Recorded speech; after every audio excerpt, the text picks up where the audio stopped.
ವೀಕ್ಷಕರೇ, ಭಾರತದ ಸ್ವಾತಂತ್ರ್ಯ ಹೋರಾಟದ ಬಗ್ಗೆ ಯೋಚಿಸಿದಾಗ ನಮ್ಮ ಮನಸ್ಸಿಗೆ ಬರುವುದು ಶಾಲೆಯಲ್ಲಿ ಕಲಿತ ಕೆಲವು ಪ್ರಸಿದ್ಧ ಹೆಸರುಗಳು ಮಾತ್ರ. ಆದರೆ ನಿಜವಾದ ಕಥೆ ಅದಕ್ಕಿಂತಲೂ ದೊಡ್ಡದು. ಅದು ನೆರಳುಗಳಿಂದ ಕೂಡಿದೆ ಮತ್ತು ಆ ನೆರಳುಗಳಲ್ಲಿ ಕಾಲನ ಗರ್ಭದಲ್ಲಿ ಕಳೆದುಹೋದ ಅದೆಷ್ಟೋ ವೀರರಿದ್ದಾರೆ. ಅವರ ತ್ಯಾಗಗಳು ಕೂಡ ಅಷ್ಟೇ ದೊಡ್ಡವು. ಇವರು ದೇಶಕ್ಕಾಗಿ ತಮ್ಮ ಸರ್ವಸ್ವವನ್ನು ನೀಡಿದರೂ ಅದೇ ದೇಶದಿಂದ ಮರೆತು ಹೋದವರು. ಈ ಮರೆತು ಹೋದ ದಂತಕಥೆಗಳಲ್ಲಿ ಒಬ್ಬ ಮಹಿಳೆಯ ಕಥೆ ಇದೆ. ಆಕೆಯ ಧೈರ್ಯ ಮತ್ತು ಹೃದಯ ವಿದ್ರಾವಕ ಕಥೆ ನಂಬಲು ಅಸಾಧ್ಯವೆನಿಸುತ್ತದೆ. ಆಕೆ ಭಾರತೀಯ ರಾಷ್ಟ್ರೀಯ ಸೇನೆಯ ಮೊದಲ ಮಹಿಳಾ ಗೂಢಚಾರಿ ಮತ್ತು ತನ್ನ ನಾಯಕನನ್ನು ಉಳಿಸಲು ಸ್ವತಃ ತನ್ನ ಗಂಡನನ್ನೇ ಕೊಂದ ಮಹಿಳೆ. ಇದು ನೀರಾ ಆರ್ಯಳ ಕಥೆ. ನಿಮ್ಮ ದೇಶವನ್ನು ಉಳಿಸುವುದೆಂದರೆ ನಿಮ್ಮ ಸ್ವಂತ ಜೀವನವನ್ನು ನಾಶಪಡಿಸುವುದು ಎಂದಾದರೆ, ನಿಮ್ಮ ನಾಯಕನನ್ನು ರಕ್ಷಿಸುವುದೆಂದರೆ ನೀವು ಪ್ರೀತಿಸುವೆನೆಂದು ಪ್ರಮಾಣ ಮಾಡಿದ ವ್ಯಕ್ತಿಯನ್ನೇ ಕೊಲ್ಲುವುದು ಎಂದಾದರೆ, ಇದು ಯಾವುದೇ ಸ್ಪೈ ಸಿನಿಮಾದ ಕಥೆಯಲ್ಲ. ಇದು ನೀರಾ ಆರ್ಯಳ ನಂಬಲಾಗದ ನಿಜ ಜೀವನದ ಕಥೆ. ಆಕೆ ಭಾರತದ ಸ್ವಾತಂತ್ರ್ಯಕ್ಕಾಗಿ ಹೋರಾಡುತ್ತಿದ್ದ ಸೈನಿಕಳಾಗಿದ್ದಳು. ಆದರೆ ಆಕೆಯ ಪತಿ ಬ್ರಿಟಿಷ್ ಅಧಿಕಾರಿಯಾಗಿದ್ದು ಆಕೆಯ ನಾಯಕನನ್ನೇ ಹತ್ಯೆ ಮಾಡಲು ಆದೇಶ ಪಡೆದಿದ್ದನು. ಅಸಾಧ್ಯವಾದ ಆಯ್ಕೆಯೊಂದು ಎದುರಾದಾಗ ಆಕೆ ತನ್ನ ದೇಶವನ್ನು ಆರಿಸಿಕೊಂಡಳು ಮತ್ತು ಆ ಆಯ್ಕೆಯ ಪರಿಣಾಮಗಳನ್ನು ಇತಿಹಾಸವು ಮರೆಮಾಚಿತು. ಇಲ್ಲಿಯವರೆಗೆ ರಹಸ್ಯಗಳು, ಅಪರಾಧಗಳು ಮತ್ತು ವಿವರಿಸಲಾಗದ ಘಟನೆಗಳನ್ನ ಬಿಚ್ಚಿಡಲಾಗುತ್ತಾ ಇದೆ. ನೀರಾ ಆರ್ಯ ಅವರು ಮಾರ್ಚ್ 5, 1902 ರಂದು ಇಂದಿನ ಉತ್ತರ ಪ್ರದೇಶದ ಖೇಕ್ರಾ ಎಂಬ ಪಟ್ಟಣದಲ್ಲಿ ಜನಿಸಿದರು. ಆಕೆ ಸಾಧಾರಣ ಹಿನ್ನೆಲೆಯಿಂದ ಬಂದವರಲ್ಲ. ಆಕೆಯ ತಂದೆ ಸೇಠ್ ಛಜ್ಜುಮಲ್ ಒಬ್ಬ ಪ್ರಮುಖ ಉದ್ಯಮಿಯಾಗಿದ್ದರು ಮತ್ತು ತಮ್ಮ ಎಲ್ಲಾ ಮಕ್ಕಳಿಗೆ ಶಿಕ್ಷಣದ ಶಕ್ತಿಯಲ್ಲಿ ನಂಬಿಕೆ ಇಟ್ಟಿದ್ದರು. ಅವರು ನೀರಾ ಮತ್ತು ಆಕೆಯ ಸಹೋದರನನ್ನು ಕೋಲ್ಕತ್ತಾದಲ್ಲಿ ಅಧ್ಯಯನ ಮಾಡಲು ಕಳುಹಿಸಿದರು. ಅದು ಆ ಸಮಯದಲ್ಲಿ ರಾಷ್ಟ್ರೀಯವಾದಿ ಬಂಡಾಯದ ಕೇಂದ್ರವಾಗಿತ್ತು. 20ನೇ ಶತಮಾನದ ಆರಂಭದ ಕೋಲ್ಕತ್ತಾದ ಆ ಉದ್ವಿಗ್ನ ವಾತಾವರಣದಲ್ಲೇ ನೀರಾಳ ಹೃದಯದಲ್ಲಿ ದೇಶಭಕ್ತಿಯ ಬೀಜಗಳು ಮೊಳಕೆಯೊಡೆದವು.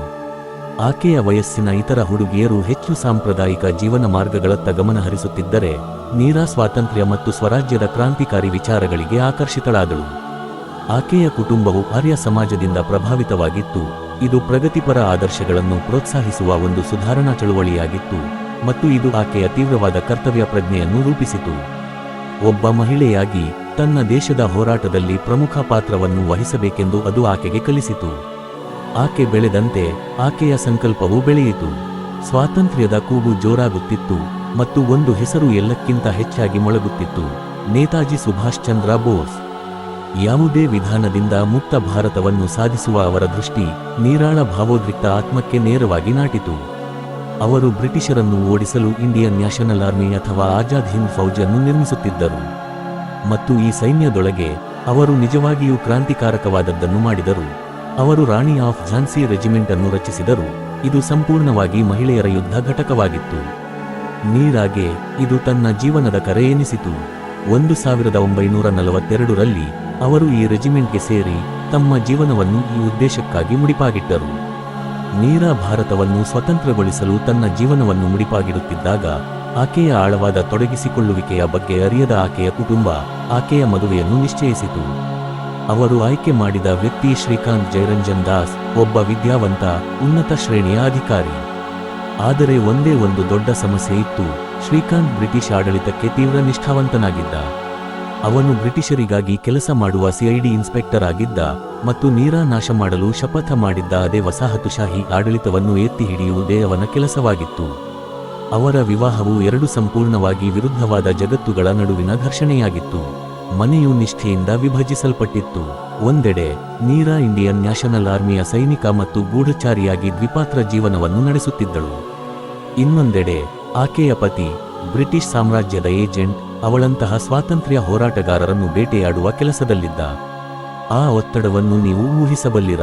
ಪ್ರತಿಯೊಂದು ಭೋಜನ, ಪ್ರತಿಯೊಂದು ಸಂಭಾಷಣೆಯೂ ರಹಸ್ಯಗಳಿಂದ ಮತ್ತು ಪತ್ತೆಯಾಗುವ ನಿರಂತರ ಭಯದಿಂದ ಭಾರವಾಗಿರಬೇಕು. ಒಬ್ಬ ಗುಪ್ತಚರ ಅಧಿಕಾರಿಯಾಗಿರುವುದರಿಂದ ಶ್ರೀಕಾಂತ್ ಸಹಜವಾಗಿಯೇ ಅನುಮಾನಪಡುತ್ತಿದ್ದ.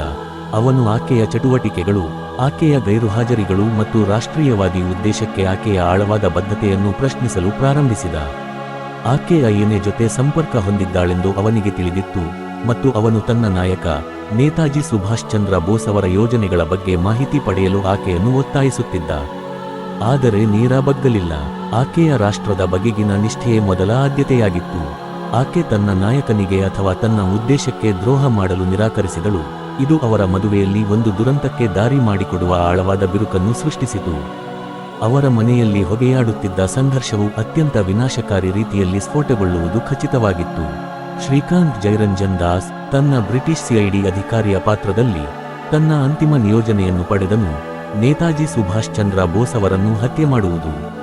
ಅವನಿಗೆ ಅದು ಅವನ ಕರ್ತವ್ಯವಾಗಿತ್ತು. ನೀರಾಗೆ ಅದು ಅವರ ದೇಶಕ್ಕೆ ಮಾಡಿದ ಅಂತಿಮ ದ್ರೋಹವಾಗಿತ್ತು.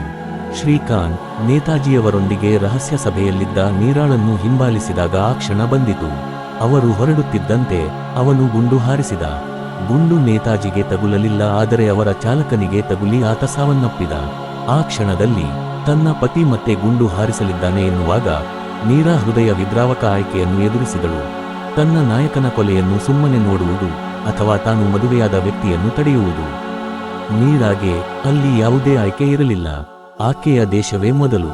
ಮಿಂಚಿನ ವೇಗದಲ್ಲಿ ಚಲಿಸಿದ ಆಕೆ ಒಂದು ಆಯುಧವನ್ನು, ಕೆಲವು ವರದಿಗಳು ಬಯೋನೆಟ್ ಎನ್ನುತ್ತವೆ, ತೆಗೆದು ತನ್ನ ಗಂಡನ ಎದೆಗೆ ಇರಿದು ಅವನನ್ನು ತಕ್ಷಣವೇ ಕೊಂದಳು. ಆ ಒಂದು ರಕ್ತಸಿಕ್ತ ಕೃತ್ಯದಲ್ಲಿ ಆಕೆ ನೇತಾಜಿಯ ಜೀವವನ್ನು ಉಳಿಸಿದಳು, ಆದರೆ ತನ್ನದೇ ಆದ ದುರಂತ ಭವಿಷ್ಯವನ್ನು ಬರೆದುಕೊಂಡಳು. ನೇತಾಜಿ ಸ್ವತಃ ಆಕೆಯ ಉಗ್ರ ಮತ್ತು ನಿರ್ದಯ ದೇಶಭಕ್ತಿಯನ್ನು ಗುರುತಿಸಿ ಆಕೆಗೆ ನಾಗಿನಿ ಎಂದು ಹೊಸ ಹೆಸರನ್ನು ನೀಡಿದರು. ನೇತಾಜಿಯನ್ನು ಉಳಿಸಿದ್ದು ನೀರಾಳಿಗೆ ಎಲ್ಲವನ್ನೂ ಕಳೆದುಕೊಳ್ಳುವಂತೆ ಮಾಡಿತು. ಬ್ರಿಟಿಷ್ ಅಧಿಕಾರಿಯೊಬ್ಬನ ಕೊಲೆಗಾಗಿ ಬ್ರಿಟಿಷರು ಆಕೆಯನ್ನು ಬಂಧಿಸಿದರು. ಆಕೆಯನ್ನು ದೇಶದ್ರೋಹಿ ಎಂದು ಜರೆಯಲಾಯಿತು ಮತ್ತು ಸಾಮ್ರಾಜ್ಯದ ಅತ್ಯಂತ ಭಯಾನಕ ಜೈಲಿಗೆ ಕಳುಹಿಸಲಾಯಿತು. ಅಂಡಮಾನ್ ಮತ್ತು ನಿಕೋಬಾರ್ ದ್ವೀಪಗಳಲ್ಲಿನ ಸೆಲ್ಯುಲಾರ್ ಜೈಲು, ಇದನ್ನು ಕಾಲಾಪಾನಿ ಎಂದು ಕರೆಯಲಾಗುತ್ತಿತ್ತು. ಕಾಲಾಪಾನಿ ಕೇವಲ ಜೈಲಾಗಿರಲಿಲ್ಲ, ಅದು ಶುದ್ಧ ವಸಾಹತುಶಾಹಿ ಕ್ರೌರ್ಯದ ಸಂಕೇತವಾಗಿತ್ತು. ಸುಭಾಷ್ ಚಂದ್ರ ಬೋಸ್ ಎಲ್ಲಿದ್ದಾರೆಂದು ತಿಳಿಯಲು ಬ್ರಿಟಿಷರು ಹತಾಶರಾಗಿದ್ದರು. ಅವರು ಆಕೆಗೆ ಲಂಚದ ಆಮಿಷವೊಡ್ಡಿದರು, ಮಾತನಾಡಿದರೆ ಸ್ವಾತಂತ್ರ್ಯದ ಭರವಸೆ ನೀಡಿದರು. ಆದರೆ ಆಕೆ ನಿರಾಕರಿಸಿ ವರದಿಗಳ ಪ್ರಕಾರ ಅವರ ಮುಖಕ್ಕೆ ಉಗಿದಳು. ಲಂಚವು ವಿಫಲವಾದಾಗ ಅವರು ಊಹಿಸಲಾಗದ ಕ್ರೌರ್ಯಕ್ಕೆ ತಿರುಗಿದರು. ಆಕೆ ಅನುಭವಿಸಿದ ಕ್ರೂರ ಚಿತ್ರಹಿಂಸೆಯನ್ನು ಆಕೆಯ ಆತ್ಮಚರಿತ್ರೆಯೇ ವಿವರಿಸುತ್ತದೆ. ಒಂದು ಭಯಾನಕ ಕೃತ್ಯದಲ್ಲಿ ಅವರು ಆಕೆಯ ಇಚ್ಛಾಶಕ್ತಿಯನ್ನು ಮುರಿಯಲು ಆಕೆಯ ಸ್ತನಗಳನ್ನು ಕತ್ತರಿಸಿದರು. ಅವರು ಆಕೆಗೆ ಚಿತ್ರಹಿಂಸೆ ನೀಡುತ್ತಾ ಬೋಸ್ ಎಲ್ಲಿದ್ದಾನೆ ಎಂದು ಕೇಳುತ್ತಿದ್ದರು. ಸುಭಾಷ್ ಚಂದ್ರ ಬೋಸ್ ನನ್ನ ಹೃದಯದಲ್ಲಿ, ನನ್ನ ಪ್ರತಿ ಉಸಿರಿನಲ್ಲಿದ್ದಾರೆ ಎಂಬುದು ಆಕೆಯ ಸವಾಲಿನ ಉತ್ತರವಾಗಿತ್ತು. ಯಾತನೆಯಲ್ಲೂ ಆಕೆ ಮುರಿಯಲಿಲ್ಲ. ಆಕೆ ಒಂದೇ ಒಂದು ರಹಸ್ಯವನ್ನು ಬಿಟ್ಟುಕೊಡಲಿಲ್ಲ. ಗೂಢಚಾರಿಯಾಗಿ ತನ್ನ ದಿನಗಳಲ್ಲಿ ಅವರು ಸರಸ್ವತಿ ರಾಜಾಮಣಿಯಂತಹ ಇತರ ಧೈರ್ಯಶಾಲಿ ಮಹಿಳೆಯರೊಂದಿಗೆ ಕೆಲಸ ಮಾಡಿದ್ದರು. ಅವರು ಅಯ್ಯನೆಯ ಕಿರಿಯ ಗೂಢಚಾರಿಯಾಗಿದ್ದರು. ಅವರು ಬ್ರಿಟಿಷ್ ಶಿಬಿರಗಳಿಗೆ ನುಸುಳಲು ಹುಡುಗರಂತೆ ವೇಷ ಧರಿಸಿ ಅಯ್ಯನೆಯ ಹೋರಾಟಕ್ಕೆ ನಿರ್ಣಾಯಕವಾಗಿದ್ದ ಗುಪ್ತಚರವನ್ನು ಸಂಗ್ರಹಿಸುತ್ತಿದ್ದರು. ಕಾಲಾಪಾನಿಯಲ್ಲಿ ನೀರಾಳ ಸ್ಥೈರ್ಯವು ದಂತಕಥೆಯಾಯಿತು. ಅಂತಿಮವಾಗಿ ಆಗಸ್ಟ್ 15, 1947 ರಂದು ಭಾರತಕ್ಕೆ ಸ್ವಾತಂತ್ರ್ಯ ಸಿಕ್ಕಾಗ ದೇಶಾದ್ಯಂತದ ಜೈಲುಗಳಿಂದ ಸ್ವಾತಂತ್ರ್ಯ ಹೋರಾಟಗಾರರನ್ನು ಬಿಡುಗಡೆ ಮಾಡಲಾಯಿತು. ಸ್ವತಂತ್ರ ಭಾರತಕ್ಕಾಗಿ ವರ್ಷಗಳ ಕಾಲ ಭಯಾನಕ ಚಿತ್ರಹಿಂಸೆ ಅನುಭವಿಸಿದ ನೀರಾ ಆರ್ಯ ಜೈಲಿನಿಂದ ಹೊರಬಂದರು. ಆದರೆ ಆಕೆ ಕಾಲಿಟ್ಟ ದೇಶಕ್ಕೆ ಆಕೆಯ ನೆನಪು ಇದ್ದಂತೆ ತೋರಲಿಲ್ಲ. ಒಂದು ನೋವಿನ ವ್ಯಂಗ್ಯವೆಂದರೆ ಆಕೆ ಸರ್ವಸ್ವವನ್ನು ನೀಡಿದ ರಾಷ್ಟ್ರವು ಆಕೆಯ ಹೆಸರನ್ನು ಮರೆತಿತ್ತು. ಆಕೆಯ ತ್ಯಾಗ, ಅಯ್ಯನೆಯ ಮೊದಲ ಮಹಿಳಾ ಗೂಢಚಾರಿಯಾಗಿ ಆಕೆಯ ಪಾತ್ರ, ಕಾಲಾಪಾನಿಯಲ್ಲಿ ಆಕೆ ಕಳೆದ ಸಮಯ ಎಲ್ಲವೂ ಮರೆಯಾಗಿ ಹೋಯಿತು. ರಾಣಿ ಆಫ್ ಝಾನ್ಸಿ ರೆಜಿಮೆಂಟ್ನಲ್ಲಿ ಸೈನಿಕಳಾಗಿದ್ದ, ನೇತಾಜಿಯ ಜೀವವನ್ನು ಉಳಿಸಿದ ಮತ್ತು ಜೈಲಿನ ಭಯಾನಕತೆಯನ್ನು ಬದುಕಿ ಉಳಿದ ಮಹಿಳೆ ಸಂಪೂರ್ಣವಾಗಿ ಒಂಟಿಯಾದಳು. ಆಕೆ ತನ್ನ ಉಳಿದ ದೀರ್ಘ ಜೀವನವನ್ನು ಬಡತನ ಮತ್ತು ಅನಾಮಿಕತೆಯಲ್ಲಿ ಕಳೆದಳು. ಅಂತಿಮವಾಗಿ ಅವರು ಹೈದರಾಬಾದ್ನಲ್ಲಿ ನೆಲೆಸಿದರು. ಅಲ್ಲಿ ಅವರು ಬದುಕಲು ಬೀದಿಯಲ್ಲಿ ಹೂವುಗಳನ್ನು ಮಾರುತ್ತಿದ್ದರು. ಒಂದು ಕಾಲದಲ್ಲಿ ರಾಜ್ಯದ ರಹಸ್ಯಗಳನ್ನು ನಿಭಾಯಿಸಿ ಮತ್ತು ರಾಷ್ಟ್ರದ ನಾಯಕನನ್ನು ರಕ್ಷಿಸಿದ ಅದೇ ಕೈಗಳು ಈಗ ಕೇವಲ ಮುಂದಿನ ಊಟಕ್ಕಾಗಿ ಸಾಕಷ್ಟು ಸಂಪಾದಿಸಲು ಪ್ರಯತ್ನಿಸುತ್ತಿದ್ದವು. ಆಕೆ ಯಾವುದೇ ಸರ್ಕಾರಿ ಪಿಂಚಣಿಯನ್ನು ಹೆಮ್ಮೆಯಿಂದ ನಿರಾಕರಿಸಿ ಕೊನೆಯವರೆಗೂ ತನ್ನ ಸ್ವಾತಂತ್ರ್ಯವನ್ನು ಉಳಿಸಿಕೊಂಡಳು. ಸ್ಥಳೀಯರು ಆಕೆಯನ್ನು ಪೆದ್ದಮ್ಮ ಎಂದು ಮಾತ್ರ ತಿಳಿದಿದ್ದರು. ಹೂವು ಮಾರುವ ವಯಸ್ಸಾದ ಮಹಿಳೆ. ಆಕೆಯೊಳಗಿನ ವೀರಯೋಧೆಯ ಬಗ್ಗೆ ಅವರಿಗೆ ಯಾವುದೇ ಅರಿವಿರಲಿಲ್ಲ. ನೀರಾ ಆರ್ಯ ಅವರು ಜುಲೈ 26, 1998 ರಂದು ಹೈದರಾಬಾದ್ ಆಸ್ಪತ್ರೆಯಲ್ಲಿ ನಿಧನರಾದರು.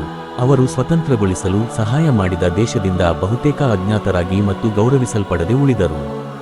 ನೀರಾ ಆರ್ಯರಂತಹ ನಾಯಕಿ ಸಂಪೂರ್ಣವಾಗಿ ಮರೆತು ಹೋಗಿರುವುದು ಒಂದು ಆಳವಾದ ಐತಿಹಾಸಿಕ ಅನ್ಯಾಯ.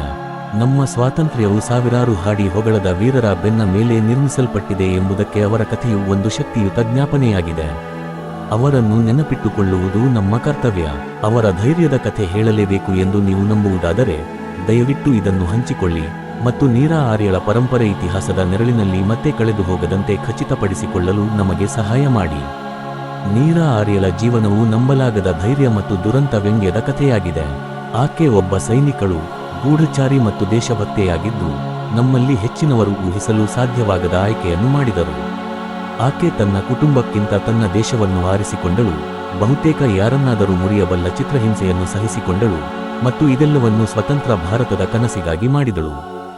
ಆದರೂ ಆಕೆ ಬಡತನದಲ್ಲಿ ಮರಣ ಹೊಂದಿದಳು, ತಾನು ಬರೆಯಲು ಸಹಾಯ ಮಾಡಿದ ಇತಿಹಾಸದಲ್ಲಿ ಒಂದು ಮರೆತುಹೋದ ಅಡಿಟಿಪ್ಪಣಿಯಾಗಿ ಉಳಿದಳು. ಅವರ ಜೀವನವು ಸ್ವಾತಂತ್ರ್ಯ ಹೋರಾಟದ ಎಲ್ಲಾ ಮರೆತುಹೋದ ಮಹಿಳೆಯರಿಗೆ ಒಂದು ಸಾಕ್ಷಿಯಾಗಿದೆ. ಅವರ ಕೊಡುಗೆಗಳು ಅಷ್ಟೇ ಪ್ರಮುಖವಾಗಿದ್ದರೂ ಅಪರೂಪವಾಗಿ ಗುರುತಿಸಲ್ಪಡುತ್ತವೆ. ಕೆಲವು ಸಣ್ಣ ಸ್ಮಾರಕಗಳು ಈಗ ಅವರ ಹೆಸರನ್ನು ಹೊತ್ತಿದ್ದರೂ ಅವರ ನಿಜವಾದ ಸ್ಮಾರಕವೆಂದರೆ ನಾವು ನಮ್ಮ ಸಾಮೂಹಿಕ ಸ್ಮರಣೆಯಲ್ಲಿ ನಿರ್ಮಿಸುವುದು. ಆಕೆಯ ಕಥೆಯನ್ನು ಹೇಳುವ ಮೂಲಕ ನಾವು ಕೇವಲ ಒಬ್ಬ ವೀರಯೋಧೆಯನ್ನು ಗೌರವಿಸುತ್ತಿಲ್ಲ, ನಾವು ನಮ್ಮ ಇತಿಹಾಸದ ಒಂದು ನಿರ್ಣಾಯಕ ಭಾಗವನ್ನು ಮರಳಿ ಪಡೆಯುತ್ತಿದ್ದೇವೆ ಮತ್ತು ಒಬ್ಬ ನಿಜವಾದ ಕ್ರಾಂತಿಕಾರಿಗೆ ಗೌರವ ಸಲ್ಲಿಸುತ್ತಿದ್ದೇವೆ. ಆಕೆಯ ತ್ಯಾಗವು ನಮ್ಮೆಲ್ಲರನ್ನೂ ಕೇಳುವಂತೆ ಮಾಡಬೇಕು. ಇನ್ನೂ ಎಷ್ಟು ನೀರಾ ಆರ್ಯಗಳು ಅಲ್ಲಿದ್ದಾರೆ, ಅವರ ಕಥೆಗಳು ಹೇಳಲ್ಪಡಲು ಕಾಯುತ್ತಿವೆಯೇ?